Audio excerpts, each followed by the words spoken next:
আসসালামু আলাইকুম রাহমাতুল্লাহ।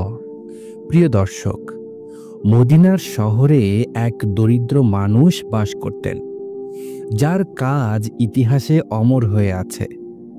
তিনি এমন এক মানুষ যিনি সারাদিন কঠোর পরিশ্রম করতেন, কখনো খেজুর বাগানে, কখনো কূপ থেকে পানি তোলার কাজে। কিন্তু দিন শেষে তার হাতে থাকত অল্প কিছু খেজুর আর সামান্য রুটি। তবুও তার হৃদয় ছিল অঢেল দয়ার ভাণ্ডার।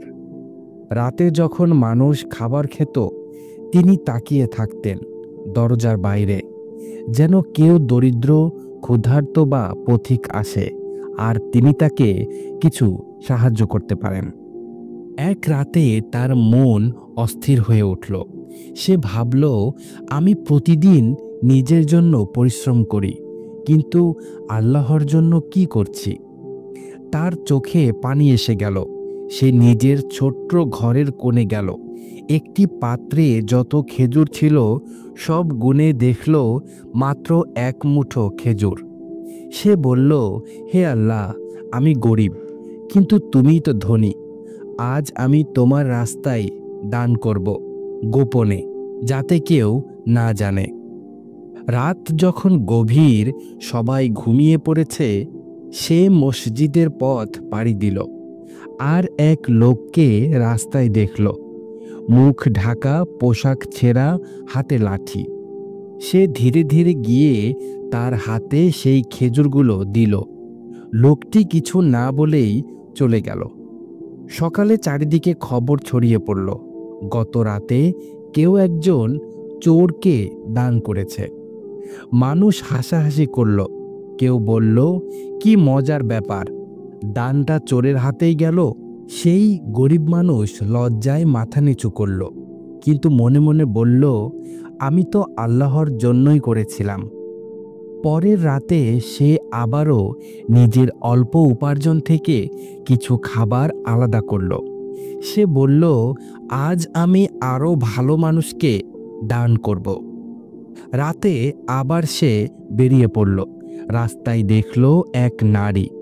সে মুখ ঢেকে কাঁদছে।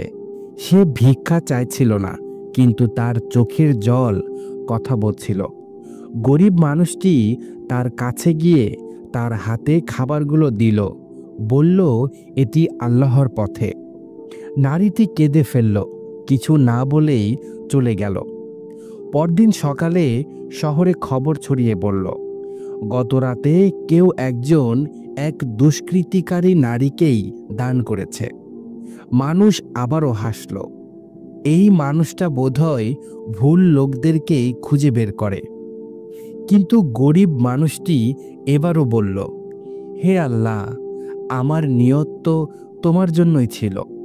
তৃতীয় রাতে সেই গরিব লোকটি আবার নিজ হাতে রুটি আর খেজুর নিল।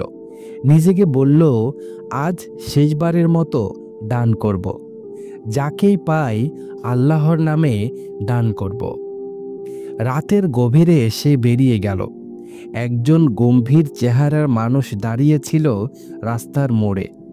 সে ধীরে ধীরে তার কাছে গিয়ে বলল, এই খাবারটা নিন, এটা আল্লাহর পথে। লোকটি কিছুক্ষণ চুপ করে থাকল, তারপর নিচু স্বরে বলল, ধন্যবাদ, আর চলে গেল। সকালে আবারও গুঞ্জন উঠল, কেউ একজন এক ধনী লোককেও দান করেছে। মানুষ হাসল, উপহাস করল, কিন্তু সেই গরিব মানুষ মসজিদে গিয়ে কাঁদতে লাগল। হে আল্লাহ, আমি জানি না আমার দান কোথায় যাচ্ছে, কিন্তু আমি শুধু তোমার সন্তুষ্টির জন্যই দিয়েছি। রাতে সে ঘুমিয়ে পড়ল। স্বপ্নে এক ফেরেশতা তার সামনে এসে বলল, হে আল্লাহর বান্দা, তোমার দান আল্লাহ কবুল করেছেন। যাকে তুমি প্রথম রাতে দিয়েছিলে সে ছিল চোর, কিন্তু তোমার দানের পর সে লজ্জিত হয়ে চুরি ছেড়ে দিয়েছে। যাকে দ্বিতীয় রাতে দিয়েছিলে সে পাপিষ্ঠ নারী, কিন্তু তোমার দানের পর সে তাওবা করেছে। যাকে তৃতীয় রাতে দিয়েছিলে সে ধনী কিন্তু কৃপণ ছিল। তোমার দানের পর সে এখন নিয়মিত দান করে। ফেরেশতা বলল, তোমার নিয়ত ছিল পবিত্র, তাই আল্লাহ তিনজনের হিদায়াতের কারণ হিসেবে তোমাকে বেছে নিয়েছেন। এই ঘটনার পর রাসূলুল্লাহ সাল্লাল্লাহু আলাইহি ওয়াসাল্লাম বলেছিলেন, কর্মের ফলাফল নিয়তের ওপর নির্ভর করে, আর প্রত্যেকের জন্যে যা নিয়ত করে তাই লাভ করবে।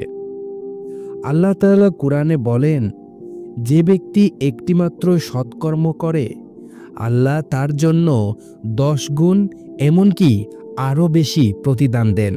সূরা আল আনআম আয়াত 160। এই মানুষটি ধনী ছিল না, কিন্তু তার নিয়ত ছিল পবিত্র।